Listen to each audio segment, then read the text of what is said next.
foundations are being destroyed, what can the righteous do? When I read this, and when I look at the information before the chapter that it's related to something David wrote or something David said here, it appears to me to be written in a despairing tone. Maybe you'll agree with me. When the foundations are being destroyed, what can the righteous do? Some things that were said about this passage is maybe this was a saying of this time, or maybe it was some advice from a friend whispering in David's ear. When the foundations are being destroyed, what can the righteous do? And David's foundations were being destroyed.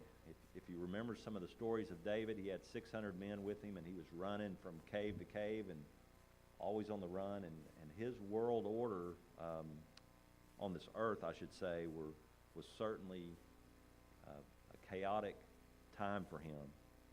And so here we have this passage. When the foundations are being destroyed, what can the righteous do? But I would like to look at this passage from a different perspective, without the tone that I just gave you. When your foundations are being destroyed, what can the righteous do? In other words, not despairing, but just a question. Because we do have foundations in our life, so to speak. We have important people in our life. We have our jobs. We have our church family. We have things that are foundational to us. And I know ultimately God and Christ are our foundation. And I know that's an underlying thing that we should keep in mind here. But as we live our lives and we somewhat rely on these foundations and they're being destroyed, what can the righteous do?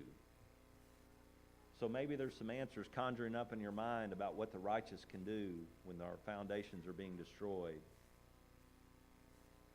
And one of the first things that comes to my mind, the righteous or the Christians can pray.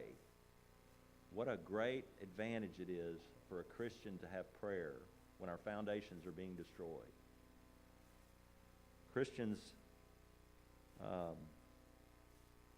can also need to remember absolute truth. And this, I have to tell you, this came from a 30-minute sermon that I'm trying to condense to just a few minutes. But Christians can pray. Christians can realize that there's absolute truth. We get so fogged up sometimes with the things going on in this world, and so despairing sometimes, and then somebody around us will say calmly, God's in control. And to me, that always brings me back home, and it's such a correct statement, meaning God ultimately is in control. So the righteous can acknowledge absolute truth. And then the righteous, or Christians, can establish the proper value of things. And I'm emphasizing things. It's real easy for us to get down or disappointed when things happen to things around us. And so Christians can realize the proper value of things, and then the value of eternal things. So I believe this question of when the foundations are being destroyed, what can the righteous do, is for the Christian has an exclamation point on it. The Christian can do much when our foundations are being destroyed. And I'm telling you this so you can help me to remember it too. When we see foundations, important things in our life being destroyed, that will help encourage each other. When we're on an airplane, which is very rare for me, the stewardess will give us instructions when there's some unexpected event that occurs.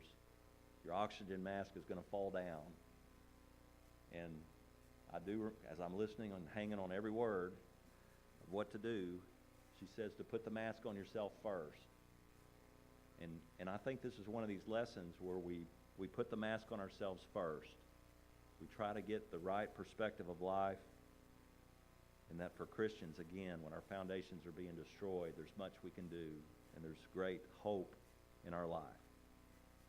That's my message this evening, and would invite anybody at this time to come forward if we can offer prayers or help you in any ways. Travis leads us in our song.